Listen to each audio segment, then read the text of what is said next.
नमस्कार दोस्तों, स्वागत है आप सबका द स्पीड एजुकेशन के ऑनलाइन क्लास में। देखिए, आज जो है कि मैं ज्यामितीय आकृतियों से रिलेटेड जो प्रतिशत के क्वेश्चन होते हैं या हम कहें प्रतिशत से रिलेटेड जो ज्यामितीय आकृतियों के क्वेश्चन होते हैं, जैसा कि आप देख रहे हैं कि प्रतिशत वर्सेज ज्यामितीय आकृति, यहाँ से बहुत सारे मोस्ट इम्पॉर्टेंट क्वेश्चन पूछ लिए जाते हैं और हम अक्सर परीक्षाओं में जाके लगते हैं ट्रिक को ढूंढने या बेस को बनाने, तो निश्चित रूप से हमको दिक्कत होती है या फिर बहुत सारे आपको ट्रिक की ज़रूरत भी पड़ती है। वो चाहे 2D आकृति हो, चाहे आपके 3D आकृति हो, वो किसी भी आकृति को हल करने के लिए जब प्रतिशत से घुमा के क्वेश्चन दे दिया जाता है ज्यामिति में, तो थोड़ी सी हमारे लिए निश्चित रूप से समस्या हो सकती है। तो हम आपको कोई ऐसा मेथड बतलाएंगे, दो तरीके बतलाएंगे आपको। एक तो कहीं भी प्रतिशत से भिन्न में बदल करके हम आसान तरीके से कर सकते हैं, लेकिन वो हमारे पास एक कोई ना कोई बेस होना चाहिए, जिस बेस से जो है कि हम उस तरीके के क्वेश्चनों को कर पाएँ। तो मैं एक ऐसा बेस देने वाला हूँ ज्यामितीय आकृति में, यूनिक मेथड देने वाला हूँ कि वो किसी भी आकृति का आप प्रतिशत से रिलेटेड क्वेश्चनों के आंसर ही चुटकियों में देंगे। बहुत से ऐसे क्वेश्चनों का आंसर जो है कि आप ओरल देंगे, जो मुश्किल से 10 से 5 सेकंड में जो है कि उसका आंसर दे पाएंगे। वो चाहे कोई भी आकृति हो, चाहे वो आपका 2D आकृति हो, चाहे वो आपका 3D आकृति हो, बड़े ही आसान भाषा में हम इसको लेके चलने वाले हैं। कोई अलग से हम ट्रिक नहीं देने वाले हैं। आप जो चीज़ जानते हैं, जितनी चीज़ को जानते हैं, उसी का बस यूटिलाइज कर देना है हमको। वो चाहे 2D आकृति हो, चाहे वो 3D आकृति है। तो चलिए, मैं पुनः आप सबका स्वागत करता हूं अपने इस द स्पीड एजुकेशन के चैनल पे, और आते हैं हम देखते हैं क्या बदलाने वाले हैं। देखिए, कोई भी अगर प्रतिशत से रिलेटेड ज्यामितीय आकृति में क्वेश्चन, जैसे सुने होंगे कि किसी वृत्त की त्रिज्या में 10% वृद्धि कर दी गई तो इसके क्षेत्रफल पे क्या प्रभाव पड़ेगा। व्यास में वृद्धि कर दी गई या कमी कर दी गई, क्षेत्रफल पे क्या प्रभाव पड़ेगा। या फिर इस तरीके से 3D आकृतियों में भी अगर हम बात कर देते हैं, जैसे कहा बेलन की ऊंचाई में इतने % की कमी कर दी, त्रिज्या इतना घटा दिया गया, क्या क्षेत्रफल पे प्रभाव पड़ेगा। तो इन सारे क्वेश्चनों का चुटकियों में हम आंसर देंगे बिना किसी ट्रिक के। बस हम आपको एक बेस बतलाएंगे, वो भी बेस ऐसा होगा जो आप पहले से ही जानते हैं, बस यूटिलाइजेशन शायद आप ना जानते हो। चलिए, तो हम इसके शुरुआत करते हैं। जैसे हम पहले 2D आकृति को ही लेते हैं, हम 2D आकृति से ही लेकर के शुरुआत करेंगे। इससे पहले थोड़ा सा अगर हम इस पर प्रकाश डालें तो पूरी ज्यामितीय आकृतियाँ जो होती हैं वो दो पार्ट में बटी होती है। एक होता है 2D और दूसरा होता है 3D। देखिए, बहुत बेस बदलाने वाले हैं। वीडियो के अंत तक बने रहिएगा, कुछ ऐसी यूनिक चीज़ देंगे कि आप चाहे वो ग्रुप डी दे रहे हैं, चाहे आप CGL दे रहे हैं, वो हर एक एग्जाम के लिए जो है कि वो रामबाण साबित होने वाला है। चलिए, हम बतलाते हैं कि जैसे बतलाए कि ज्यामितीय आकृतियाँ जो होती है वो दो रूपों में आपको देखने को मिलती है। एक 2D आकृतियाँ होती हैं और एक 3D आकृति होती है। 2D आकृतियाँ वैसी आकृतियाँ होती है जिसे हम जो है कि अपने आँखों से उसके सभी हिस्से को एक साथ में देख सकते हैं, या हम कहें कि उसके 2 डायमेंशनल हो, दो ही विमाएँ होती है, जैसे लंबाई हो गया, चौड़ाई हो गया। तो हम उसको अपने आँखों से एक साथ में पूरे हिस्से को देख सकते हैं, वो आकृतियाँ 2D होती है। लेकिन 3D आकृति को हम अपने नंगी आंखों से, या फिर हम कहें कि अपनी आंखों से उसके पूरे हिस्से को नहीं देख सकते। उदाहरण स्वरूप समझिएगा, जैसे हम एक उदाहरण में कोई 3D आकृति मान लेते हैं कि ईंट ले लिए। हालांकि वो ईंट हम कह रहे हैं, लेकिन ज्यामितीय आकृतियों के हिसाब से देखा जाए तो एक घनाभ का रूप है। लेकिन क्या हम इसके पूरे हिस्से को देख सकते हैं? नहीं देख सकते। हम इसके अधिकतम 3 ही हिस्से को देख सकते हैं, 3 ही व्यू को देख सकते हैं, 3 ही विमाएँ को देख सकते हैं, मतलब ये वाला हिस्सा और ऊपर वाला। लेकिन हमेशा हम कह दें, सीधी सी बात है कि 3D आकृति में हम पूरे हिस्से को नहीं देख सकते। चलिए, हम इसकी विस्तृत चर्चा जो है कि हम एक अलग से ज्यामिति जब पढ़ाएंगे, जब हम मेंसुरेशन बतलाएंगे, उसमें जो है कि हम देखेंगे। ठीक है, फिलहाल हम बस समझ लेते हैं कि 2D आकृति में हम क्या बतलाने वाले हैं। तो हम बतलाएंगे वर्ग से रिलेटेड, वर्ग के बाद से हम कह सकते हैं आयत से रिलेटेड, आयत के बाद से जो है कि आपका आ जाता है वृत्त से रिलेटेड, वृत्त के बाद से हम कह सकते हैं त्रिभुज, त्रिभुज से रिलेटेड, या इसके अलावा और भी बहुत सारे, जैसे षष्ठभुज भी होगा, समषष्ठभुज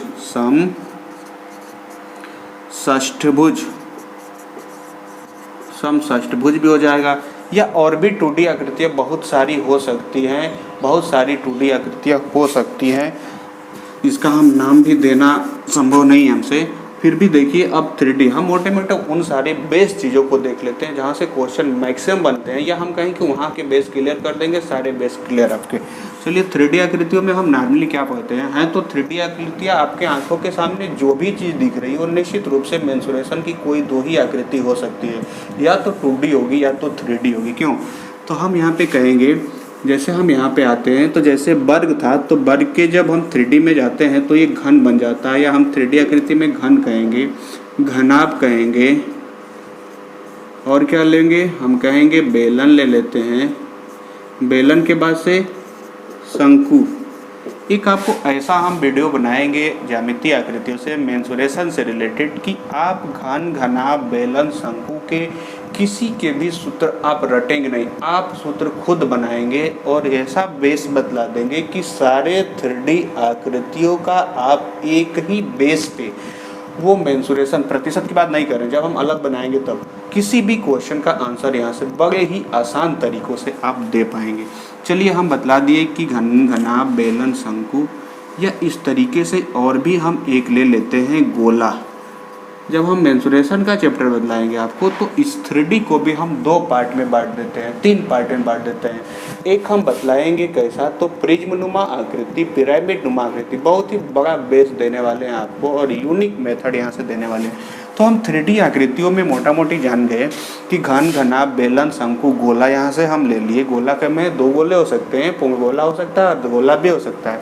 हम 2D आकृतियों में कर दिए वर्ग, आयत, वृत्त, त्रिभुज और समषष्टभुज हो गया। चतुर्भुज भी यहाँ पे हम ले सकते हैं, हम यहाँ पे चतुर्भुज को भी ले लेते हैं। तो हमको ज्यामितीय आकृतियों में इन्हीं सभी आकृतियों से जो है कि हमें जब प्रतिशत से रिलेटेड हमसे क्वेश्चन पूछ लिया जाता है तो हम लगते हैं ट्रिक को ढूंढने, ये वाला ट्रिक यहाँ लागू होगा कि वो वाला ट्रिक लागू होगा, और हर आकृतियों के लिए अलग अलग ट्रिक की तरफ आप भागते हैं।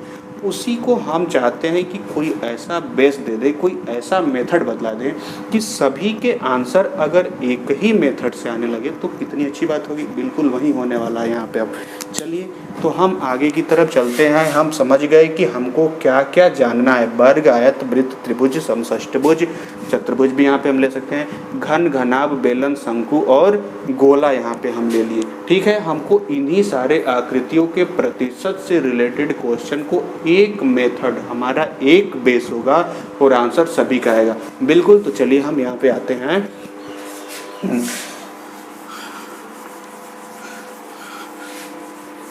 मैक्सिमम यहाँ पे जो क्वेश्चन पूछे जाते हैं आपके प्रतिशत से रिलेटेड जब भी होता है तो क्षेत्रफल और आयतन से ही अक्सर क्वेश्चन, मतलब 99% क्षेत्रफल और आयतन से ही क्वेश्चन पूछे जाएंगे। तो जैसे हम वर्ग की बात करते हैं तो वर्ग का अगर हम कहें कि क्षेत्रफल क्या होता है तो आप कहते हैं कि वर्ग का क्षेत्रफल जो होता है, देखिएगा वर्ग की बात हम कर रहे हैं, अगर हम वर्ग की बात करें और हम कहें कि इसका क्षेत्रफल क्या होता है तो आप पहले से जानते हैं भुजा गुणे भुजा, जो आप जानते हैं हम उसी को बेस बना देंगे और आप भी बनाना सीख जाएंगे। भुजा गुणे भुजा बराबर हम कहेंगे कि क्षेत्रफल होगा। देखिएगा पहले बेस को समझिएगा, उसके बाद से हम बहुत सारे क्वेश्चन कराएंगे। अगर हम कहें कि क्षेत्रफल यहाँ पे हो गया, लेकिन केवल प्रतिशत के क्वेश्चनों के लिए हम आपको कुछ ऐसी भी चीज़ें यहाँ पे बतलाने वाले हैं कि वहाँ से आप देखेंगे कि वो सेम चीज़ यहाँ से होने वाली। क्षेत्रफल बराबर भुजा गुणे भुजा बतला दिए। हम यहाँ से क्षेत्रफल बराबर जो है कि विकर्ण गुणे विकर्ण भी बतलाएंगे। विकर्ण गुणे विकर्ण नोट करके लिखिएगा, लेकिन केवल प्रतिशत के लिए, केवल प्रतिशत में ध्यान दीजिएगा। आपको बहुत सी नई नई चीज़ें बतलाएंगे जो आप देखेंगे कहेंगे अरे सर ये क्या बतला रहे हैं, तो गलत है। हाँ बिल्कुल गलत है, लेकिन प्रतिशत के लिए गलत नहीं है।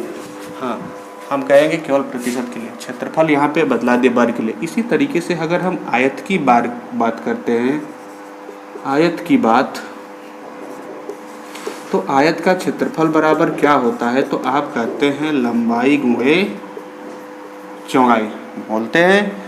अच्छा, अगर हम यहाँ से आयत की बात के आगे चलते हैं, अगर हम त्रिभुज की बात करते हैं, त्रिभुज में देखिए मैक्सिमम जो क्वेश्चन त्रिभुज में पूछता है वो समबाहु त्रिभुज पे ही क्वेश्चन बनता है, वो समबाहु त्रिभुज पे ही क्वेश्चन बनता है। या आप ऐसे जान जाइए कि किसी भी त्रिभुज के क्षेत्रफल के लिए आपको आधार और ऊंचाई की ज़रूरत होती है। तो हम 1/2 आधार गुणे ऊंचाई से हम क्षेत्रफल निकाल सकते हैं। अभी समझिएगा, अभी बहुत सारी चीज़ें बदलानी है। अभी केवल हम उन चीज़ों को याद दिला रहे हैं जो आप एक बार समझ लें कि किसका ज्यामितीय आकृतियों में क्या होता है। हम यहाँ से त्रिभुज के लिए बदला दिए। अच्छा, अगर हम यहाँ से वृत्त की अगर बात करते हैं तो हम कहें वृत्त का क्षेत्रफल, तो आप कहेंगे वृत्त का क्षेत्रफल तो πr² होता है। अच्छा, हम यहाँ पे कहेंगे कि वृत्त का क्षेत्रफल जो होता है त्रिज्या गुणे त्रिज्या भी होता है, लेकिन कहाँ पे? प्रतिशत के लिए। क्षेत्रफल बराबर हम कहेंगे यहाँ से कि परिधि गुणे परिधि बराबर भी क्षेत्रफल होगा, लेकिन कहाँ पे? तो केवल और केवल प्रतिशत में। गलती कहीं भी मत करिएगा कि कहीं भी हम कहें कि किसी वृत्त की परिधि 14 सेंटीमीटर है, या हम कहें कि 154 या 44 है, हम कहें कि क्षेत्रफल बतलाइए, तो 44 गुणे 44 करके कभी भी क्षेत्रफल आप नहीं बतलाएंगे, गलत हो जाएगा। हम केवल इसको प्रतिशत से बतलाएंगे। अभी जोड़ेंगे, आगे समझाएंगे, सारी चीज़ें क्लियर होगी। हम ये बतला दिए। हम यहाँ से फिर कह सकते हैं कि इस वृत्त के अलावा अगर हम यहाँ पे परिधि गुणे परिधि किए हैं, हम यहाँ पे व्यास गुणे व्यास बराबर भी क्षेत्रफल ही बतलाएंगे। व्यास गुणे व्यास बराबर भी क्या बतलाएंगे? क्षेत्रफल ही बतलाएंगे। 2-3 चीज़ें आपको नई चीज़ दिखी होगी। परिधि गुणे परिधि कभी नहीं जानते थे कि क्षेत्रफल होगा, लेकिन होगा केवल और केवल प्रतिशत के लिए। हम व्यास गुणे व्यास बराबर क्षेत्रफल होगा केवल और केवल कहाँ पे? तो प्रतिशत के लिए। चलिए हम पहले 2D आकृतियों में हम देख लेते हैं, उसके बाद से 3D की तरफ चलते हैं। चलिए हम आगे बढ़ते हैं। जैसे हम यहाँ पे पढ़े हैं कि भुजा गुणे भुजा बराबर क्या हुआ है? तो क्षेत्रफल हो गया। किसका? तो वर्ग का। हम एक एक आकृतियों की अब हम बात करते हैं। जैसे हम कह दिए वर्ग, और आपने बतला दिया कि भुजा गुणे भुजा बराबर क्या हुआ? क्षेत्रफल। अगर हम किसी वर्ग की भुजा 1 लेंगे तो क्षेत्रफल कितना होगा? हम कहेंगे 1 होगा। क्षेत्रफल 1 में प्रतिशत कमी या वृद्धि, हमको एक चीज़ सीखना पड़ेगा। 1 में प्रतिशत कमी या वृद्धि हमको सीखना पड़ेगा, क्योंकि हमारा एक ही बेस होगा और इसी से सारे क्वेश्चनों का आंसर जो है कि हम चुटकियों में दे पाएंगे। 10 सेकेंड 5 सेकेंड हमारे लिए काफ़ी होगा। तो हम 1 में प्रतिशत कमी या वृद्धि पे हम बतलाने वाले हैं किस तरीके से। जैसे हम कहें कि 10% की वृद्धि या कमी, समझिएगा ज़रा पहले हम क्यों बतलाना चाहते हैं, क्योंकि कभी भी भुजाओं में वृद्धि कमी करेंगे। जैसे हम कहें भुजा में 10% वृद्धि, तो 1 में ही तो 10 बढ़ाएंगे, क्योंकि अब भुजा पहले 1 मान चुके हैं। तो नई स्थिति में भुजा कितनी होगी? हम कहेंगे 1 में 10 की वृद्धि। देखिए 10% का वृद्धि मतलब हो गया 100 में जैसे हम 10 जोड़ देते हैं, कितना हो गया है? 110। 2 स्थान पे हमेशा दशमलव लगाना है, दिमाग रखिएगा, ध्यान में रखिएगा। 2 स्थान पे हमेशा दशमलव लगाना है। 1 में 10% की वृद्धि अगर हम बोले हैं तो आप बतला पाएंगे कितना? 100 + 10 यानी 1.10, या हम कह सकते हैं कि 1.1 है, क्योंकि 0 का कोई मतलब है नहीं यहाँ पे। हम कहें कि 20% वृद्धि, आप कहेंगे 1.2। कैसे? तो 20% का मतलब 120, दशमलव 1 स्थान 2 स्थान पर लगाएंगे 120।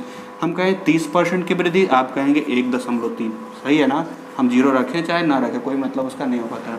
हम कहें 40% वृद्धि, आप कहेंगे 1.4। हम कहें 50% वृद्धि, आप कहेंगे 1.5। हम कहें 60% वृद्धि, आप कहेंगे 1.6। समझ चुके होंगे अब तो। हम कहें 15% वृद्धि, आप कहेंगे 115 होगा, मतलब 0.2 स्थान पर 1.15। हम कहें 20% वृद्धि, आप कहेंगे, अच्छा 20% तो बतला ही चुके हैं। इसी प्रकार से कमी की भी अगर हम बात करें, हम कहें कि 10% की कमी, तो आप कहेंगे 10 कमी का मतलब 90 यानी 0.2 स्थान पे, यानी हम कहेंगे 0.9। सही है ना? हम कहें 20% कमी, तो 100 से 20 घटाइए 80 होगा, 0.2 स्थान पे, यानी आप कहेंगे 0.80। सही है। हम कहें कि 25% कमी, आप कहेंगे 100 से 25 घटाते हैं 75 होता है, यानी 0.75 होता है। हम कहें 40% कमी, आप कहेंगे 0.60। क्यों? 40% का मतलब ये तो हुआ कि 100 से 40 घटाएंगे 60 हुआ, 0.60 होगा, बिल्कुल होगा। तो इसी प्रकार से हम कहें 5% की कमी, आप कहेंगे 100 से 5 घटाएंगे 95, 0.2 स्थान पे हमेशा लगा। क्यों 2 स्थान पे लगा रहे हैं? क्योंकि हम 1 को 1 ना समझ के 100 की तरीके से व्यवहार किए हैं। तभी तो 5 घटाएं तो 95 हुआ। तो जो दो स्थान जीरो लगा के व्यवहार कर रहे हैं तो 2 स्थान पुनः बाइक आने के लिए क्या करना पड़ेगा, तो बाएं तरफ दशमलव लगाएंगे। तो हम इस तरीके से एक में प्रतिशत कमी या वृद्धि, देखिए अभी हम क्वेश्चन की तरफ गए नहीं, हम आपका बेस बना रहे हैं, हम आपके बेस को तैयार कर रहे हैं। जब हम कोई भी मंजिल बनाते हैं तो जब हमारा बेस मजबूत हो जाएगा तो मंजिल हम कितना भी ऊपर लेके बना सकते हैं, वहीं काम भी हम कर रहे हैं। चलिए देखते हैं। एक में प्रतिशत कमी और वृद्धि आप लोगों ने सीख लिया। देखिए बहुत ही बड़ा यहाँ पे हम टॉपिक को उठाए हुए हैं, लेकिन बड़ा टॉपिक है, लेकिन चुटकियों में हल करेंगे। आप इसके बाद से किसी भी ट्रिक की तरफ नहीं भागेंगे, अब यही वाला तरीका अपनाएंगे, चाहे वो कोई भी आकृति हो, 2D हो, 3D हो, घना, मतलब सब कुछ भी हो, सब एक ही में आ जाएगा। तो हम कह दिए कि भुजा 1 है तो इसका क्षेत्रफल कितना होगा, 1 होगा। अब हम आते हैं क्वेश्चन की तरफ। हम आपसे एक क्वेश्चन देते हैं, किसी वर्ग, ध्यान से सुनिएगा क्वेश्चन हमारे, ध्यान से सुनिए। यदि किसी वर्ग की भुजा में 10% वृद्धि कर दी जाए तो क्षेत्रफल पे क्या, हमारे पास 4-5 तरीके हैं, इसके 4-5 तरीके हैं, लेकिन उसी में से हम 1-2 तरीका बतलाएंगे जो बेस्ट है सभी से। हम कहें कि किसी वर्ग की भुजा में 10% वृद्धि कर दी जाए तो क्षेत्रफल पे क्या प्रभाव पड़ेगा। अच्छा, 10% की वृद्धि, इसका मतलब हम कहेंगे 1.1, 10% का मतलब यही तो सिखाया है, 110 लिखेंगे, 2 स्थान पे दशमलव लगाएंगे, तो इसका मतलब 1.1 लिख सकते हैं। यहाँ भी 1.1, आंसर तो हमको दिख चुका है। 11 गुणा 11 करते हैं तो 121 होता है। दशमलव के कुछ समय के लिए भूल जाए दशमलव को, हम कहें 11 गुणा 11 कितना हुआ, आप कहेंगे 121। 100 से कितना अधिक है, आप कहेंगे 21, तो 21 ही आपका आंसर है। आंसर पहले आएगा, आपके लिखने से भी पहले आंसर आ चुका है। हम कहेंगे 121, दशमलव लगाएंगे 2 स्थान पे, कितने की वृद्धि, देखिएगा पहले क्षेत्रफल 1 था, अब क्षेत्रफल हो गया इतना, कितने की वृद्धि दिख रहा है, आप कहेंगे 0.21 की वृद्धि। और किसी भी संख्या को प्रतिशत में बदलने के लिए क्या करते हैं, 100 से गुणा करते हैं, यानी आप कहेंगे 0.21 गुणे 100 कितना हो जाएगा, 21%, जो कि हमको बहुत पहले ही हमको दिख चुका है कि नहीं। अब समझिए, एक क्वेश्चन हम और ले रहे हैं, बस देखते चलिए, समझते चलिए। फिर से एक बार हम दोबारा बतला रहे हैं। हम क्वेश्चन बोले थे कि किसी वर्ग की भुजा में 10% की वृद्धि हम बोल दिए थे, तो क्षेत्रफल पे क्या प्रभाव। तो भुजा गुणे भुजा था, भुजा 1.1 हो गया क्योंकि 1 से 10% वृद्धि 1.1, ये भी 1.1 हो जाएगा क्योंकि ये भी भुजा था, गुणा करेंगे 1.1 गुणे 1.1 मतलब 11 गुणे 11 121 हो गया। कितने की वृद्धि दिख रही है, आप कहेंगे 0.21 की। हालांकि आंसर तो पहले ही दिख चुका है, 11 गुणे 11 121, 100 से कितना अधिक, 21% वृद्धि बोलेंगे। आप एग्जाम हॉल में बैठ के इतना हल नहीं करने जाएंगे, बल्कि आप तुरंत आंसर आते ही अब आगे की तरफ बढ़ जाएंगे। आपका आंसर होगा 21% की वृद्धि। एक क्वेश्चन हम और लेते हैं, कहें कि किसी वर्ग की भुजा में 20% वृद्धि कर दी जाए, क्षेत्रफल पे क्या प्रभाव। 20% का मतलब 120 होना, दशमलव लगाएंगे जब तो अर्थात 1.2 दिख रहा होगा, यानी 12 की तरीके से दिख रहा होगा। 12 गुणे 12 होता है कितना, 144, दशमलव 2 स्थान पर लगेगा। अच्छा, 144 जैसे ही गुणा किए थे आप, 144 हुआ था, तो 100 से कितना अधिक है, आप कहेंगे 44 अधिक है, तो इसका मतलब कि उसका आंसर ही हो गया कि 44% इसके क्षेत्रफल में क्या होगा, वृद्धि होगा। 44% क्षेत्रफल में क्या होना है, तो वृद्धि होना है। अच्छा, इसी तरीके से यहाँ पे हमको दिख चुका है कि 0.44 की वृद्धि है, प्रतिशत के लिए 100 से गुणा करेंगे, आंसर बतला देंगे 44%। कुछ इसके अलावा भी आपको हम तरीका बतलाने वाले हैं कि जो यहाँ से नहीं समझ पाएंगे वहाँ से जाके समझिएगा, ठीक है। हम दोनों तरीके बतलाने वाले हैं, बस यहाँ पे देखिए। एक और हमारे पास तरीका ऐसा है, जैसे हम कहें कि वर्ग की भुजा में 10% की वृद्धि हुआ, क्षेत्रफल में क्या पड़ा। 10% का मतलब होता है 1/10। इससे पहले अगर हमसे पढ़े होंगे प्रतिशत या नहीं भी पढ़े तब भी कोई बात नहीं, यही होता है वर्तमान की स्थिति और ये होता है परिवर्तन। समझिएगा जरा, हम नीचे वाले को वर्तमान कहते हैं और ऊपर वाले को परिवर्तन कहते हैं। इसका मतलब पहले भुजा कितनी है, 10 है, परिवर्तन हुआ है तो कितने का असर हुआ है, तो 1 का। क्या हुआ है, वृद्धि होगा तो जोड़ के बदलाएंगे, कमी होगा तो घटा के बदलाएंगे। फिलहाल वृद्धि हुआ है तो 10 से 1 हो गया है यानी 11। पुनः भुजा गुणे भुजा यानी 2 बार लिखना पड़ेगा क्योंकि भुजा, लेकिन बेस तो हमारा यही रहेगा। जब ये बेस नहीं जानेंगे तो शायद यहाँ भी हम नहीं कर पाएंगे, क्योंकि हम जो यहाँ होता है वही चीज़ यहाँ भी करना पड़ता है। 10 से 11 हुआ, हुआ कि ये 121 आया, कहाँ से, 100 से। कितने की वृद्धि है, 21 की। प्रतिशत के लिए कहाँ से वृद्धि हुआ था, तो 100 से। प्रतिशत के लिए गुणे 100 कटाएंगे, आप आंसर बतला दिए 21%। इसी तरीके से इस 20% वाली जो वृद्धि क्वेश्चन था, इस पर भी हम आते हैं। 20% का भिन्न रूप कितना होता है, आप कहेंगे 20% का तो मतलब होता है 1/5। 20% का मतलब है 1/5। इसका मतलब वृद्धि है तो 5 में 1 जुट जाएगा और कहेंगे 5 से 6, फिर कहेंगे 5 से 6, अब कहेंगे 5 5 25। ये जो आता है ध्यान दीजिएगा, यहाँ भी जो था ये वर्तमान था। जैसे यहाँ 10 बोले थे ना वर्तमान है, तो यहाँ भी जो भी टोटल आएगा वो भी वर्तमान है, या हम कहें इसको पूर्व की स्थिति भी कह सकते हैं। और ये परिवर्तन के बाद है, परिवर्तन के बाद है। तो हम यहाँ भी कहेंगे ना कि 5 5 25 हो रहा था, ये वर्तमान है, और परिवर्तन के बाद 36 हो गया। कितने की वृद्धि हो गई, कितने की वृद्धि हो गई, तो आप कहेंगे 25 से 36 हो गया। इसका मतलब 11 की वृद्धि हो गई। कितने से, 25 से। और प्रतिशत के लिए तो हम कहेंगे गुणे 100। 25 चौक 100, 11 चौक 44। हम कोई भी आपको ट्रिक नहीं बतला रहे, हम आपके बेस को क्लियर करने वाले हैं ताकि आप मैक्सिमम क्वेश्चनों को यहाँ से कर सकें। सही है, तो हम इससे भी कर सकते हैं, इससे कर सकते हैं, लेकिन ये बेस हमको पता कैसे चला है, तो हम बेस यहीं से लेके आए। जब हमको पता रहेगा तभी ना कि भुजा गुणे भुजा बराबर ये होगा तो करेंगे, अन्यथा हम कैसे कर सकते हैं। तो हम कहेंगे बेस तो यही है, लेकिन इसको अलग अलग तरीके से बदलाया जाता है। जैसे हम कहते हैं कि इसको +x + y प्लस माइनस, मतलब जैसा होगा, दोनों प्लस है तो यहाँ भी प्लस होता है, xy/100 से भी कर सकते हैं। लेकिन ये कुछ ही क्वेश्चन को झेल पाता है। जैसे 3D आकृति में 3 विमाओं पे जाएंगे, टाइम फिर से मार जाएगा। हम ये जो बदला रहे हैं तरीका, वो हर एक 3D चाहे 2D किसी भी मतलब ज्यामितीय आकृति पे लागू होगा। चलिए, आप वर्ग को समझ चुके हैं किस तरीके से हम किए हैं। अच्छा देखिए, प्रतिशत से जो भिन्न वाला ये वाला किए थे, ये तब ज़्यादा बेहतर होता है जब हमारा प्रतिशत सही बट्टे में आ जाए। जब हमारा प्रतिशत क्या हो जाए, सही बट्टे में आ जाए। ध्यान दीजिएगा, ये जो हम मेथड बतला रहे हैं, ये केवल प्रतिशत ही नहीं, हमसे गुणाओं के रूप में भी दे देता है, तभी भी आंसर आसान तरीके से निकालेंगे। जैसे समझिएगा, हम कहते हैं कि किसी वर्ग की भुजा को 2 गुना कर दिया जाए तो क्षेत्रफल कितने प्रतिशत बढ़ जाएगा। देखिएगा, वर्ग की भुजा को 2 गुना कर दिया गया, यानी 1 था तो 2 हो गया, अब ये भी क्या हो गया, 2 हो गया। क्षेत्रफल कितना % बढ़ गया, आंसर तो दिख चुका है कि 2 गुना होने का मतलब 2 हो जाना, तो 2 गुणे 2 4 हो जाना। यानी जब 4 हो जाएगा तो पहले तो 1 था, अब 4 हो गया। कितने की वृद्धि, आप कहेंगे कि 3 की वृद्धि दिख रही है। और किसी भी संख्या को प्रतिशत में बदलने के लिए 100 से गुणा करते हैं और आंसर बतला देंगे कितना, हम कहेंगे 300%। हम कहेंगे 300% की वृद्धि हो गई। समझ पाए होंगे। एक क्वेश्चन हम और लेते हैं, समझिएगा। एक आकृति को ढंग से बतला देंगे तो सारे आकृतियों को अब कर ले जाएंगे। चलिए फिलहाल हम आगे चलते हैं। हम एक क्वेश्चन और लेते हैं। हम कहें कि किसी वर्ग की भुजा को 2 गुना, किसी वर्ग की भुजा को 3 गुना, ध्यान से सुनिए, किसी वर्ग की भुजा को 3 गुना कर दिया जाए तो उसके क्षेत्रफल पे क्या प्रभाव पड़ेगा। अच्छा, 3 गुना का मतलब 1 से 3 हो जाना है, तो हम कहेंगे 3 3 9।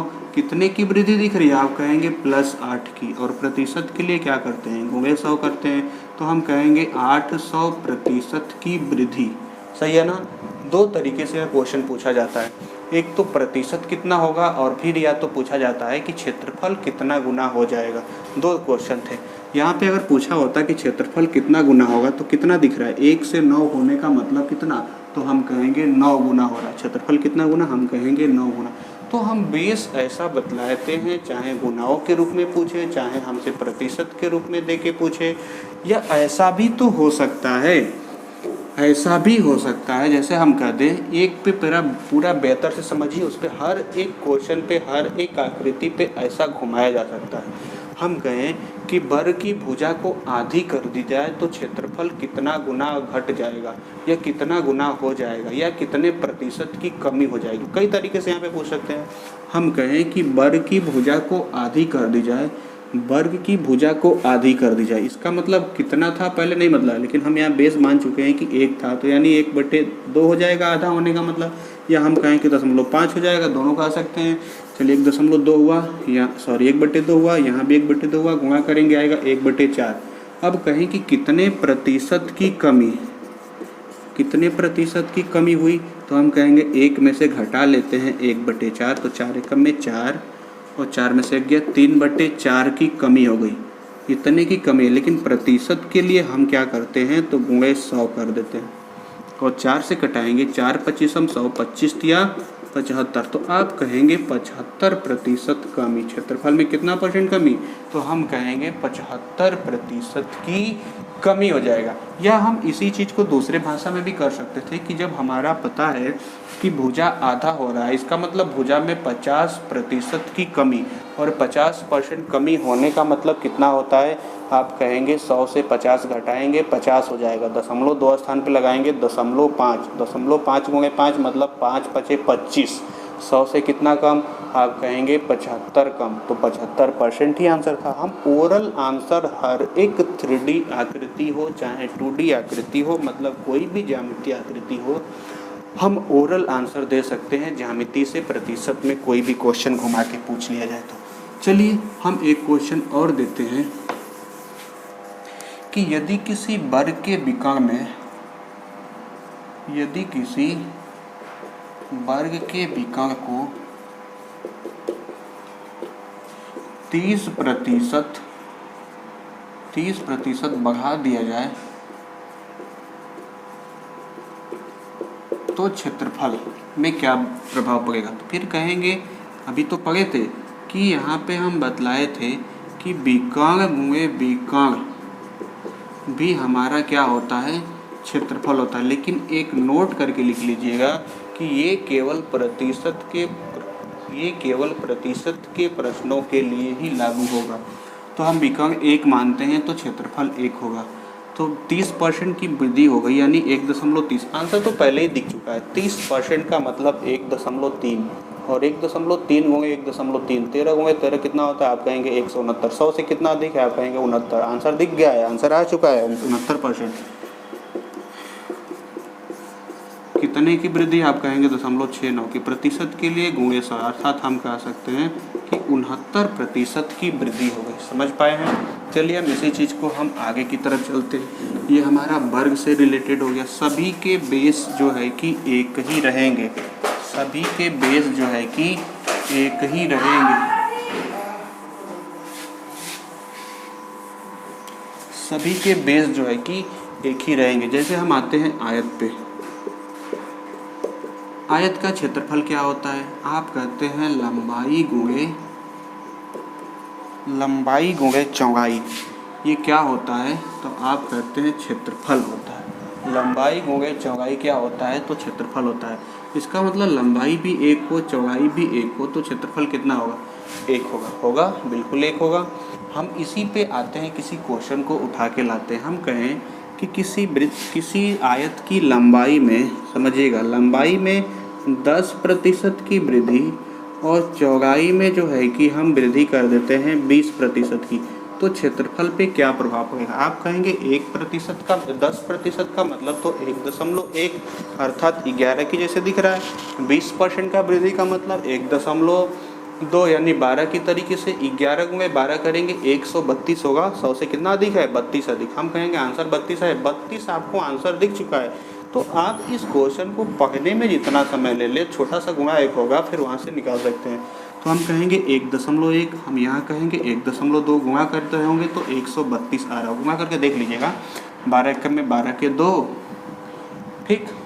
फिर यहाँ 12 एकम में 12 और एक जो बचा था शेष, मतलब 13, 132। दशमलव लगाएंगे 2 स्थान पे और बतला देंगे 0.32 की वृद्धि, और प्रतिशत के लिए 100 से गुणा करते हैं। आप आंसर फाइनली बतला देंगे कि 32% का क्षेत्रफल में क्या होगा? क्षेत्रफल में क्या होगा?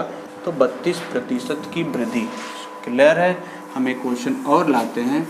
हम कर देते हैं कि यदि किसी आयत की लंबाई में 50% की वृद्धि कर दें, समझिएगा, हम लिख रहे हैं यहाँ पे क्वेश्चन को, लंबाई में 50% वृद्धि और चौड़ाई में कोई परिवर्तन नहीं। कई तरीके से हो सकता है कि चौड़ाई में कोई परिवर्तन नहीं, तो क्षेत्रफल पे क्या प्रभाव पड़ेगा? हम कहेंगे लंबाई 1 है, चौड़ाई 1 है, क्षेत्रफल 1 था। लंबाई में 50% का वृद्धि यानी 1.5 हो गया। चौड़ाई में कोई परिवर्तन नहीं है, इसका मतलब जो यहाँ है वही चीज़ यहाँ है। तो क्षेत्रफल क्या होगा? तो 15 गुणे 1 करेंगे, 15 का में 15 ही हो जाता है। 0.1 का स्थान पे यानी 1.5। तो क्षेत्रफल में कितने वृद्धि? आप कहेंगे 0.5 की, और प्रतिशत के लिए गुणे 100, यानी आप कह सकते हैं 50। समझ पा रहे हैं ना? हम कह सकते हैं कि 50% इसके क्षेत्रफल पे क्या होगा, तो प्रभाव डालेगा ये। इसी प्रकार से हम और क्वेश्चनों की तरफ आते हैं। जैसे क्वेश्चन कभी कभी ऐसा होगा कि सीधे सीधे ना दे करके थोड़ा सा सही बटे में देने लगे, तो उसके लिए आप क्या करेंगे, जैसे हम कहें कि लंबाई में 11/1/9% की वृद्धि कर दी जाए, समझिएगा, और चौड़ाई में हम बोल दें कि 9/1/11% की कमी कर दी जाए, ये वृद्धि था, तो क्षेत्रफल पे क्या प्रभाव पड़ेगा। तो हम तो जो अभी तरीका बतलाए हैं इस पे भी तो आ ही जाएगा, लेकिन थोड़ा सा हमको एक के साथ प्रतिशत तुलना करना थोड़ा सा दिक्कत लग रहा है, हालांकि हो जाएगा। हम 11 9 99 100/9 हो रहा है, हम इसको एक में जोड़ देंगे, 9 एकम में 9, सॉरी यहाँ पे जो प्रतिशत है हटेगा तो 900 हो जाएगा, तो 9 एकम में 9 होगा, मतलब 900 और 100 कितना 1000 होगा, और 1000/9 कर लेंगे, फिर यहाँ भी 1000/9 करके निकाल, लेकिन थोड़ा सा जटिल हो जा रहा है हमारे लिए, कैलकुलेशन जटिल हो रहा है। तो इसके लिए हम अभी जो प्रतिशत से भिन्न वाला बतला रहे वो यहाँ बेस्ट साबित होने वाला है। देखिएगा, इसका भिन्न रूप जब निकालेंगे तो ये होगा 1/9, और इसको निकालेंगे तो 1/11 होगा। देख लीजिएगा, किसी भी प्रतिशत को भिन्न में बदलने के लिए 100 से भाग देते हैं। तो हम कहेंगे ना, अभी जो सीखे थे कि इस बार वृद्धि हुआ है तो 9 से 1 की वृद्धि हो गई, यानी 9 से कितना हुआ होगा, आप कहेंगे 10 हुआ होगा। अच्छा, इस बार क्या है, तो कमी हुआ है, तो यानी 11 से क्या हुआ होगा, 1 की कमी हो गया होगा, यानी 10 हो गया होगा। अब देख लीजिएगा क्या हो रहा है, आप कहेंगे 10 दाम में 100 यहाँ हो रहा था, यहाँ 11 9 99। अब देखिए कि कितने वृद्धि हो रहा है, आप कहेंगे 1 की, ऐसा मत बोल दीजिएगा कि 1% की वृद्धि, गलत हो जाएंगे। हम कहेंगे 1% की वृद्धि हो रहा है। वृद्धि और कमी यहाँ से हमको पता चलता है कि अगर यहाँ वाला तो पूर्व की स्थिति है और ये वाला परिवर्तन है, अगर इसका मान अधिक है तो हम कहेंगे वृद्धि, कमी हो तो कमी। हम 1 की वृद्धि दिख रहे हैं, कहाँ से, 99 से, प्रतिशत के लिए गुणे 100, तो यहाँ पे आंसर जो होगा 100/99% यहाँ पे आंसर होगा। समझ पा रहे होंगे, हम बहुत ही बड़ा बेस देने वाले हैं। थोड़ा सा देखिएगा, कुछ चीज़ों पे हम उतना नहीं जाना चाहते हैं, छोटी छोटी चीज़ों को हम नहीं वो करना चाहते हैं, हम छोटी चीज़ों में ही बड़ी कुछ चीज़ें करना चाहते हैं। तो हम यहाँ से लेकर के बड़े ही आसान तरीक़ों से कर लिए और यहाँ पे आंसर हो गया। आयत की हम बात कर लेते हैं, इस तरीके से हो गया। आयत के बाद हम आते हैं थोड़ा सा वृत्त पे। समझिएगा, हमको इस वीडियो को 2 पार्ट में बनाएंगे, एक बार 2D को समझ लेंगे और एक बार 3D को समझ लेते हैं। आज केवल हम 2D को ही लेके चलते हैं, फिर नेक्स्ट वीडियो में जो है कि हम 3D को कवर करेंगे। नहीं तो एक ही जगह जल्दी जल्दी कवर करने की चक्कर में हम कुछ चीज़ें छोड़नी पड़ जाएगी, अथवा वीडियो बहुत लंबा हो सकता है, 2 चीज़ें हो सकती है। तो वृत्त का क्षेत्रफल आप नॉर्मली पढ़ते क्या हैं, सूत्र आपको पता है कि पाई स्क्वायर आर स्क्वायर, ये क्या होता है, तो आप कहते हैं क्षेत्रफल होता है। नॉर्मली पढ़े है ना, पाई आर स्क्वायर क्षेत्रफल होता है। लेकिन यहाँ से एक नोट करके लिख लीजिएगा, जैसा बोलना है नोट कर लीजिएगा कि ज्यामितीय आकृतियों में यदि प्रतिशत से क्वेश्चन पूछे जाते हैं, ज्यामितीय आकृतियों में यदि प्रतिशत से क्वेश्चन पूछे जाते हैं, तो दिए गए सूत्र में हम किसी संख्या को अथवा पाई को ध्यान में नहीं रखते हैं। संख्या को और पाई को ध्यान में नहीं, संख्या क्यों बोले हैं, क्योंकि अभी हम जब पढ़ेंगे बेलन शंकु की तरफ आगे बढ़ेंगे, जब शंकु की तरफ, तो हम कहेंगे 1/3 पाई आर स्क्वायर एस, तो 1/3 से नहीं मतलब है, हमको पाई से मतलब नहीं है। तो हम इसीलिए कह रहे हैं कि यहाँ हमको पाई से कोई मतलब नहीं, और हम केवल कहेंगे आर गुणे आर बराबर ही क्या होगा, इसका क्षेत्रफल होगा, केवल त्रिज्या गुणे त्रिज्या बराबर ही क्षेत्रफल होगा। अभी बतलाए थे इससे कुछ ही समय पहले कि यहाँ पे हम परिधि गुणे परिधि बराबर भी क्या बोल सकते हैं, परिधि गुणे परिधि बराबर भी हम क्या बोलेंगे, क्षेत्रफल बोलेंगे। किसके लिए, वर्ग के लिए। इसका मतलब परिधि 1 हो तो क्षेत्रफल कितना होगा, 1 होगा। ये भी नोट करके लिख लीजिएगा कि ये केवल प्रतिशत के क्वेश्चनों के लिए परिधि गुणे परिधि हो। हम व्यास गुणे व्यास बराबर भी बोलेंगे, व्यास गुणे व्यास बराबर भी हम क्या बोलेंगे, तो क्षेत्रफल ही बोलेंगे। समझ पाए हैं, सभी चीज़ों को एक जगह नोट कर लीजिएगा, व्यास गुणे व्यास बराबर भी क्षेत्रफल, त्रिज्या गुणे त्रिज्या बराबर भी क्या है, तो क्षेत्रफल ही है। परिधि गुणे परिधि बराबर भी क्या है, तो क्षेत्रफल ही है। समझ पा रहे हैं, इन तीनों चीज़ों को जो है कि हम एक ही जगह नोट कर लिए क्योंकि हम सभी से बेस बना सकते हैं। अब यहाँ पे कुछ क्वेश्चन लेके आते हैं। जैसे हम कहें कि देखिए ओरल कुछ क्वेश्चनों के आंसर हम देना सिखाते हैं जो अभी हम पढ़े हैं। जैसे हम कहें किसी बेलन की त्रिज्या में 10% की वृद्धि कर दी जाए तो क्षेत्रफल में क्या प्रभाव होगा। आप कहेंगे बेलन की त्रिज्या है 10% वृद्धि हुआ है और त्रिज्या बराबर ही तो बदलाया है कि क्षेत्रफल होता है। 10% का वृद्धि का मतलब होता है 1.1। क्यों? क्योंकि 100 में 10 की वृद्धि करेंगे 110 होता है, 0.2 स्थान पे लगाते हैं 1.10। तो 10% का वृद्धि हुआ क्षेत्रफल पे क्या प्रभाव पड़ेगा। आप कहेंगे 1.1 यानी 11 गुणे 11 हुआ, कितना क्षेत्रफल हो गया 121 हुआ, मतलब 100 से कितना अधिक है 21। तो आप कहेंगे 21% का वृद्धि। हम कहें कि किसी त्रिज्या में अगर 20% वृद्धि हो तो क्षेत्रफल में क्या प्रभाव पड़ेगा। आप कहेंगे 20% का मतलब 1.2 होना, और 1.2 को 12 की तरीके से व्यवहार करिए तो 12 गुणे 12 144। आप कहेंगे 44% की वृद्धि हो गई क्षेत्रफल में। हम कहें बेलन की त्रिज्या में 30% की वृद्धि कर दी जाए क्षेत्रफल पे क्या प्रभाव पड़ेगा। आप कहेंगे 13 गुणे 13 30%। नहीं समझ पा रहे हैं? फिर देखिए 30% वृद्धि होने का मतलब 130 होता है, और दशमलव जब लगाते हैं 2 स्थान पे तो हम 1.30 लिखते हैं। जीरो का कोई मतलब नहीं है, तो यानी 13 की तरीके से दिख रहा है, और 13 गुणे 13 होता है 169। तो कितने परसेंट की वृद्धि होगी। तो हम कह सकते हैं कि 69% की। 100 से कितना अधिक है तो 69 है, मतलब 69 जो है कि अधिक होगा। सही है। क्लियर में 10% वृद्धि कर दी जाए क्षेत्रफल पे क्या प्रभाव। कहेंगे 10% वृद्धि का मतलब 1.1 होता है, मतलब 11 की तरीके से। तो 11 गुणे 11 कितना होता है। आप कहेंगे 121। क्षेत्रफल कितना हुआ तो आप कहेंगे 21% अधिक हो गया। 100 से अधिक हो रहा है 21। ठीक। हम कहें 20% की वृद्धि कर दी जाए परिधि में तो क्या होगा क्षेत्रफल पे प्रभाव। तो हम कहेंगे 20% का मतलब होता है 1.2। तो 1.2 का मतलब होता है 12 की जैसे व्यवहार करें, अगर दशमलव को ना ध्यान दिया जाए तो 12 गुणे 12 होता है 144। क्षेत्रफल कितने परसेंट अधिक होगा तो आप कहेंगे 100 से 44 अधिक है, यानी 144। सही है ना। लेकिन हम यही कहें अगर व्यास में 10% कमी कर दी जाए तो क्षेत्रफल पे क्या प्रभाव पड़ेगा। व्यास में 10% कमी। आप कहेंगे 10% का मतलब तो 100 में 10 घटाते हैं तो 90। आप जितने एक्सपीरियंसड होंगे कि 1 में प्रतिशत कमी वृद्धि उतना ही जल्दी से आंसर निकालेंगे। हम कहेंगे अभी समझाना है चूँकि समझिए चीज़ों को। हम कहें 10% की कमी हो गया तो 10% कमी होने का मतलब क्या होता है। तो आप कहेंगे 0.9 81। 100 से कितना कम। आप कहेंगे 19 कम। क्षेत्रफल 19% कम हो जाएगा। चुटकियों में आंसर दे पा रहे हैं कि नहीं, सबसे यूनिक है कि नहीं। अगर यूनिक लग रहा है तो वीडियो को लाइक कर दीजिए। वीडियो को लाइक करने के बाद से कमेंट करिए, शेयर करिए अपने दोस्तों के जितने भी हैं सारे जो है कि सभी दोस्तों को चैनल को सब्सक्राइब करवाइए। आप इतना तो कर ही सकते हैं, मुझे मालूम है। ठीक। लाइक तो करते ही हैं, कमेंट भी ज़रा किया करिए, शेयर ज़रूर किया करिए, फेसबुक पर शेयर ज़रूर करिए। अच्छा, अगर हम कहें कि में 20% वृद्धि कर दी जाए तो क्षेत्रफल पे क्या प्रभाव। 20%। अच्छा 1.2 मतलब 12 है, तो 12 गुणे 12 कितना होता है 144। 100 से कितना अधिक। आप कहेंगे 44 अधिक। तो क्षेत्रफल में कितना वृद्धि। आप कहेंगे 44%। एकदम बिल्कुल ही यूनिक मेथड आपको बतलाने वाले हैं, ओरल क्वेश्चन को बतलाने वाले हैं। ठीक। अगर हम कहें कि परिधि में अगर 20% की कमी कर दी जाए तो क्षेत्रफल पे क्या प्रभाव पड़ेगा। अच्छा 20% कमी, इसका मतलब 0.8 होता है, और 8 है कितना होता है 8 गुणे 8 कितना 64। 100 से कितना कम है। आप कहेंगे 36 कम है, तो इसका मतलब क्षेत्रफल पे कितना प्रभाव पड़ा 36% की कमी होगी। क्यों।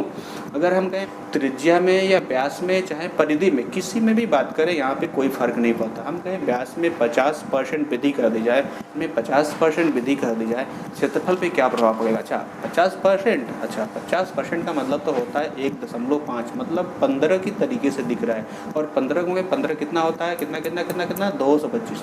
225। 100 से कितना अधिक है। आप कहेंगे 125 अधिक है। अच्छा तो ये 125% का ही क्षेत्रफल में क्या होना है प्रभाव पड़ रहा है, मतलब क्षेत्रफल में वृद्धि हो रही है। ऐसा जरूरी नहीं कि प्रतिशत ही, हम बोल सकते हैं गुनाओं के रूप में। जैसे हम बोलें कि बतलाइए यदि वृत्त के व्यास को 2 गुना कर दिया जाए तो क्षेत्रफल कितना गुना होगा।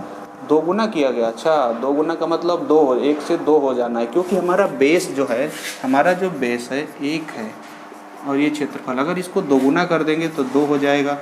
2 गुना करेंगे 2 होगा, 2 गुणे 2 4 हो जाए। क्षेत्रफल कितना गुना हो गया। आप कहेंगे 4 गुना हो गया। अच्छा कितना प्रतिशत वृद्धि, तो हम कह सकते हैं कि 3 की वृद्धि हो। प्रतिशत के लिए गुणे 100, हम कह सकते हैं 300। यूनिक मेथड लगा कि नहीं। लाइक करिए तुरंत लाइक करिए। तो हम कह सकते हैं 300% की वृद्धि। तो क्या ये क्वेश्चन है कि नहीं आसान। ये सारे क्वेश्चन तो एकदम चुटकियों में ला दे रहे हैं यार।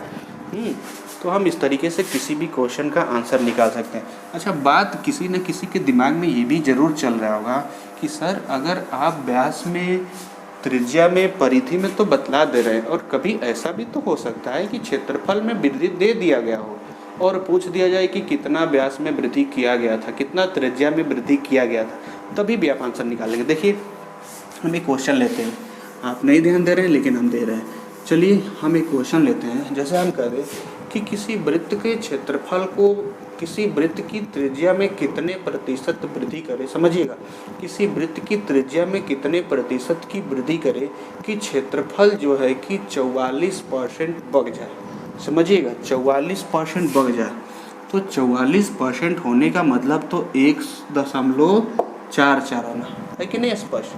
हम कहें 30% बढ़ जाए तो 1.30, यही तो मतलब होता है भाई। एक से हम अधिक करके तुलना कर रहे थे इससे पहले, तो इसका मतलब पहले तो इसका फॉर्मेट 1 बराबर जो है कि 1 हो ही रहा था। अब इसको बढ़ा के कर देना है 44% का वृद्धि, इसका मतलब 1.44। हम कहें 50% का वृद्धि तो आप कहेंगे 1.5। हम कहें 69% की वृद्धि आप कहेंगे 1.69। हम कहेंगे 30% की वृद्धि आप कहेंगे 1. यही तो हम पढ़ रहे थे कि वृद्धि कहेगा तो 1 में हम बढ़ा के रख लेते थे। तो यही चीज़ यहाँ क्वेश्चन में हम बोले हैं कि क्षेत्रफल अगर 44% बढ़ गया है तो कितना त्रिज्या में कमी या वृद्धि किया गया है, तो हम कहेंगे 1.44 हो गया है। हमको नहीं पता कि कितना है, हम मान लेते हैं कि 1 है। ठीक, अब x गुणे x करते हैं तो कितना होता है x² और इतना बराबर 1.44। अच्छा, इसको और भी लिख सकते हैं क्या कुछ, तो आप कह सकते हैं हाँ बिल्कुल लिख सकते हैं। दशमलव हटाने के लिए 144/100 भी लिख सकते हैं, बिल्कुल लिख सकते हैं। अब इस x, हालांकि आंसर तो आपको पहले ही दिख चुका है लेकिन हम तरीका बतला रहे हैं। ठीक, तो हम कहेंगे x² है तो स्क्वायर को हटाइए तो x बराबर होगा कितना, आप कहेंगे 144/100 को हम बना लेते हैं रूट में। 144 का होता है 12 और 100 का होता है 10। इसका मतलब कि 12/10 हुआ, यानी कितने की वृद्धि दिख रहा है, 10 से 12 हुआ है, यानी 2 की वृद्धि दिख रहा है। 10 से 12 हुआ है, अर्थात हम कह सकते हैं कि 1.2 हो रहा है। इसका मतलब पहले जो 1 था वो 1.2 हुआ है, तो कितने प्रतिशत की वृद्धि। इस 1 से जो है कि 1.2 की तुलना करिए, इस 1 से जो है कि 1.2 की स्पष्ट दिख रहा है कि 0.2 की वृद्धि है। 0.2 में 100 कर देंगे, आपका आ जाएगा 20%। आंसर बहुत पहले ही दिख चुका है, आंसर तो बहुत पहले ही दिख चुका था, जो कि आपको बेस जो क्लियर करा दिए हैं। हम कहें कि व्यास में कितने % की वृद्धि करें, व्यास में कितने % की, या हम एक दूसरी भाषा में कह सकते हैं कि जितना भी हो रहा है उसका वर्गमूल निकाल लीजिए, जिसका वर्गमूल होगा वही उसका आंसर होगा। जैसे हम कहें कि किसी वृत्त के व्यास में कितने प्रतिशत की वृद्धि करें कि क्षेत्रफल 69% बढ़े, आंसर दिख गया, क्षेत्रफल 69% बढ़े, यानी 169 किसके 13 का, 13 में लगाइए, भाग दीजिए, 13 में भाग दीजिए 10 से, मतलब 0.1 स्थान पर लगाइए तो आप कहेंगे 0.3 है। कितना है 0.3 को प्रतिशत में बदलेंगे तो 30%। तो इस तरीके से आप जो है कि व्यास, त्रिज्या, परिधि से रिलेटेड प्रतिशत में कोई भी क्वेश्चन आया चुटकी में कर ले गए। हम बात करते हैं अगले आकृति की तरफ। इसके बाद की जो वीडियो होगी वो बहुत ही मोस्ट इम्पॉर्टेंट होगी, क्योंकि वो 3D आकृति, 2D में मैक्सिमम लोग तो कर ले जाते हैं, 3D फंसा लेता है, लेकिन 3D भी बड़ी ही चुटकियों में आप करने वाले हैं। कुछ लोग हो सकता है समझ गए होंगे और कुछ लोग हो सकता है ना समझे होंगे, तो 3D भी हम कर लेंगे। फिलहाल आज 2D का ही हमारा टारगेट है। हम 2D की अगर अगली आकृति की बात करें, हम बात करते हैं त्रिभुज की। त्रिभुज में देखिए, त्रिभुज की हम बात करते हैं।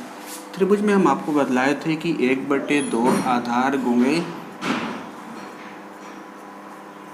ऊंचाई जो होता है ये क्षेत्रफल होता है। ये क्या होता है, तो क्षेत्रफल होता है। फिर हम कहे थे, अभी एक बेस बतलाए थे कि ज्यामितीय आकृतियों में प्रतिशत से रिलेटेड वाले क्वेश्चनों में पाई और संख्या को ध्यान में नहीं देते, यानी हम इससे मतलब नहीं रखेंगे और बस लिख लेंगे कि आधार गुणे ऊंचाई बराबर ही क्या होगा, क्षेत्रफल होगा। इसका मतलब आधार 1 हो, ऊंचाई भी 1 हो, तो क्षेत्रफल कितना होना है, तो 1 होना है। क्षेत्रफल कितना होना है, तो हम कह सकते हैं कि 1 होना है। इसका मतलब ये हुआ कि हम क्वेश्चन ऐसे अब बोलने लगे, सारा चीज़ अब समझ गए होंगे। जैसे 1 * 1 लिखे कि अब आगे की कहानी समझ चुके होंगे आप। या फिर हम एक क्वेश्चन जैसे बोलें कि यदि किसी त्रिभुज के आधार में 10% की वृद्धि और ऊंचाई में भी 10% की वृद्धि करे तो क्षेत्रफल में क्या प्रभाव। आधार में भी 10% यानी 1.1, ऊंचाई में भी 10% यानी यहाँ पे भी 1.1, क्षेत्रफल कितना होगा आप कहेंगे 11 × 11 121, 2 स्थान पर दशमलव लगाएंगे 1.21 कितने की वृद्धि दिख रहा है आप कहेंगे 0.21 की प्रतिशत के लिए गोगे 100 कर देंगे और फाइनली आंसर बतला दिए कितना 21%। सही है, सही है, बिल्कुल सही है। हम एक क्वेश्चन और लेते हैं। जैसे हम किसी त्रिभुज के आधार को दोगुना कर दिया जाए। देखिए गुणाओं के रूप में भी हम ले लेते हैं, प्रतिशत के रूप में। हम कहें त्रिभुज का आधार दोगुना कर दिया जाए तथा ऊंचाई को 3 गुना कर दिया जाए तो क्षेत्रफल कितना गुना हो जाएगा। समझिएगा, हम कह रहे हैं कि बेलन की आधार को 2 गुना कर दिया जाए तथा ऊंचाई को 3 गुना कर दिया जाए तो क्षेत्रफल कितना गुना हो जाएगा। 3 गुना किया गया है यानी 2 × 3 = 6। कितना गुना हो रहा है आप कहेंगे 6 गुना। इसके लिए आप अलग अलग जो है कि बाकी इससे पहले हो सकता है कि आप ट्रिक लगाते हो या हल करने की ज़रूरत हो, लेकिन आप हमसे एक बार पढ़ने के बाद से फिर चीज़ों को आप देख पाएंगे कि ओरल हल करने लग रहे हैं। जैसे हम अब कुछ बोलते हैं क्वेश्चन, ज़रा आप कमेंट करके बतलाइएगा, ज़रा देखते हैं कितने जल्दी सोच पा रहे हैं। जैसे हम कहें कि यदि किसी बेलन के आधार को 4 गुना कर दिया जाए, ध्यान से सुनिए, बेलन के आधार को 4 गुना कर दिया जाए तथा इसकी ऊंचाई को 2 गुना कर दिया जाए तो क्षेत्रफल कितने गुना होगा। 4 गुना और ये 2 गुना, क्षेत्रफल कितना गुना, तो आप कहेंगे 4 गुना है, ये 2 गुना, 2 चौके 8 या 4 गुना के 8 कितना गुना हो गया आप कहेंगे 8 गुना हो जाएगा। अगर हम क्षेत्रफल में प्रतिशत वृद्धि पूछे तो 8 हो गया है, पहले 1 था, कितने वृद्धि हो गया है 7 की, 7 में 100 से गुणा करेंगे प्रतिशत के लिए आप बतला सकते हैं कि 700% की। सही है।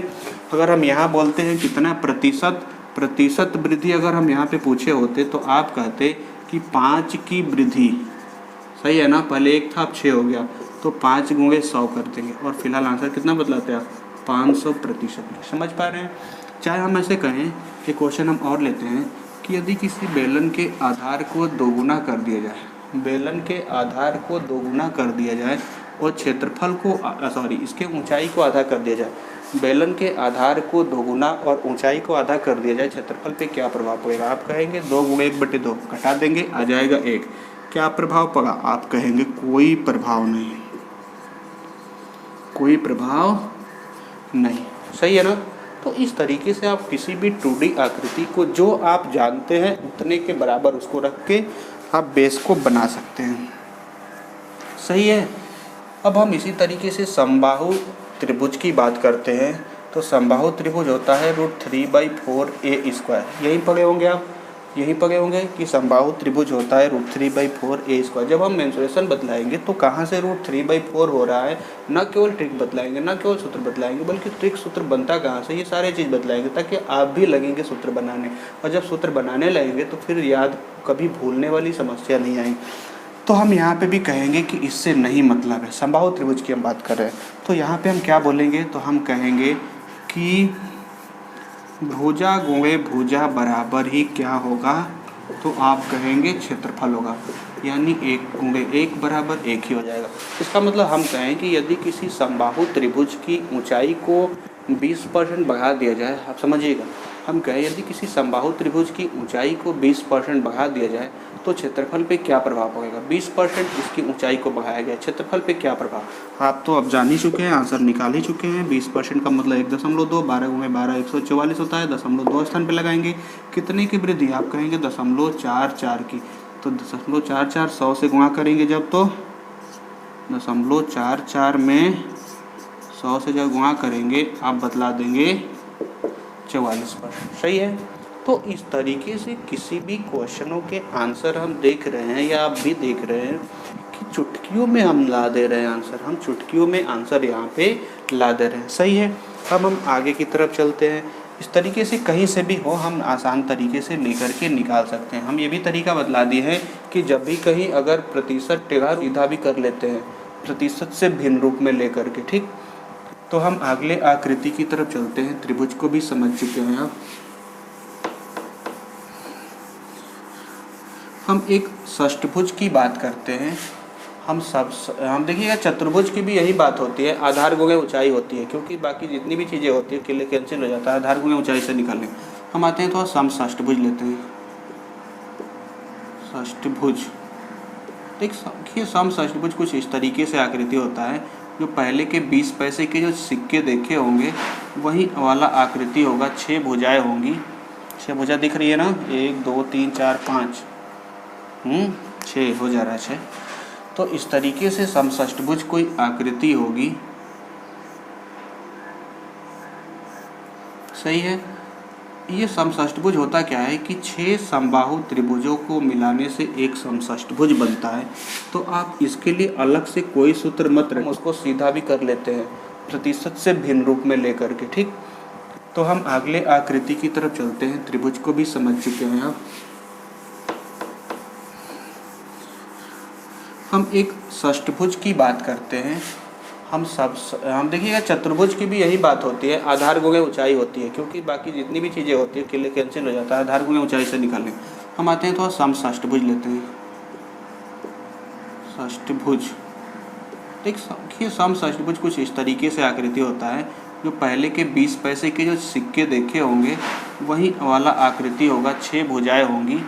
6 भुजा दिख रही है ना, 1 2 3 4 5, 6 हो जा रहा है 6। तो इस तरीके से समषष्ठभुज कोई आकृति होगी। सही है। ये समषष्ठभुज होता क्या है कि 6 समबाहु त्रिभुजों को मिलाने से एक समषष्ठभुज बनता है। तो आप इसके लिए अलग से कोई सूत्र मत रटिएगा, बस समबाहु त्रिभुज के क्षेत्रफल जो भी क्षेत्रफल होगा इतना गुणे 6 कर लीजिएगा। अलग से